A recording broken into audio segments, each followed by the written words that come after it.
আজকে আমি আপনাদের সঙ্গে ছোলার চাটের রেসিপি শেয়ার করব। এইভাবে বানালে খেতে দারুণ লাগে, আশা করি আপনাদেরও ভালো লাগবে। নমস্কার বন্ধুরা, রূপাস কিচেনে সবাইকে স্বাগতম। তাহলে চলুন দেখে নেওয়া যাক। শুরু থেকে শেষ পর্যন্ত দেখার জন্য আপনাদের কাছে অনুরোধ রইল। এখানে আমি 1 বাটি ছোলা নিয়ে সারা রাত জলে ভিজিয়ে রেখেছিলাম। ওজন হিসাবে প্রায় 150 গ্রামের মতো ছোলা আছে। এই ভেজানো ছোলাগুলো একটা প্রেসার কুকারের মধ্যে দিয়ে দেব। এবার ওই বাটির 1 বাটি জল দিয়ে দেব। স্বাদ মতো নুন দিয়ে দেব। প্রেসার কুকারের ঢাকনা আটকে 3 থেকে 4টে সিটি দিয়ে ছোলাগুলোকে সেদ্ধ করে নিতে হবে, গ্যাসের ফ্লেমটা হাইতে করে। তবে অতিরিক্ত জল দিয়ে ছোলা সেদ্ধ করতে যাবেন না। ছোলাগুলো সেদ্ধ হতে থাক, ততক্ষণে আমি পেঁয়াজ, কাঁচা লঙ্কা, শসা, টমেটো আর ধনেপাতাগুলোকে ছোট ছোট করে কেটে নেব। সব কিছুকে কেটে নেওয়ার পর এক সাইডে রেখে দিয়ে এদিকে দেখে নেব ছোলাগুলো কেমন সেদ্ধ হয়েছে। 4টে সিটি দিয়ে নামিয়ে রেখেছিলাম। প্রেসার কুকারটা ঠান্ডা হয়ে যাওয়ার পর ঢাকা খুলে দেখাচ্ছি। দেখুন, ঠিক এইরকমভাবে ছোলাগুলোকে সেদ্ধ করে নিতে হবে।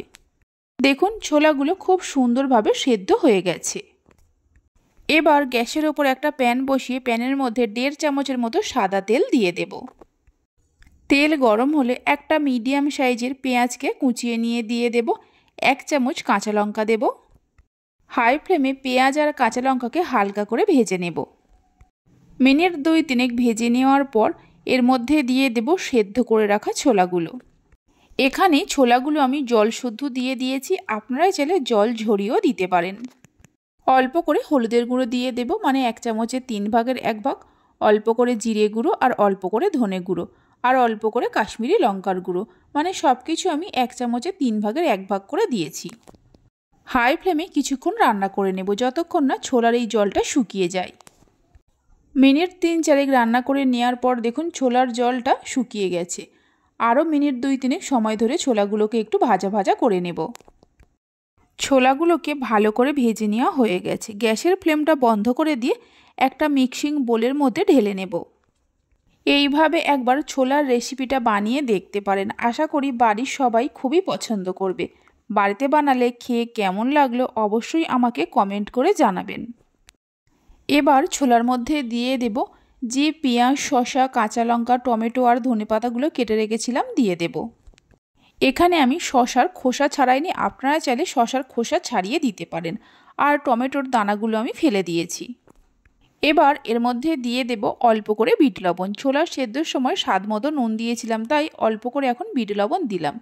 অল্প করে চাট মশলা দিয়ে দেব, গোলমরিচ গুঁড়ো দেব। ঝালটা আপনারা যেমন খাবেন সেই মতো গোলমরিচ গুঁড়ো দেবেন। 1 চামচের মতো পাতিলেবুর রস দিয়ে দেব। সেদ্ধ আলুকে ছোট ছোট করে কেটে নিয়েও দিতে পারেন। সব কিছুকে ভালো করে মিশিয়ে নিলেই ছোলার চাট তৈরি হয়ে যাবে। রেসিপি ভালো লেগে থাকলে অবশ্যই একটা লাইক করবেন, বন্ধুদের সঙ্গে শেয়ার করবেন। ভালো লাগলে চ্যানেলটি সাবস্ক্রাইব করে পাশে থাকা বেল আইকনটি প্রেস করবেন নতুন রেসিপির আপডেট পাওয়ার জন্য। দেখুন ছোলার চাটটা কত সুন্দর হয়েছে। তাহলে চলুন ভিডিওটা আমি এখানেই শেষ করছি। আপনারা সবাই ভালো থাকবেন, সুস্থ থাকবেন। ধন্যবাদ।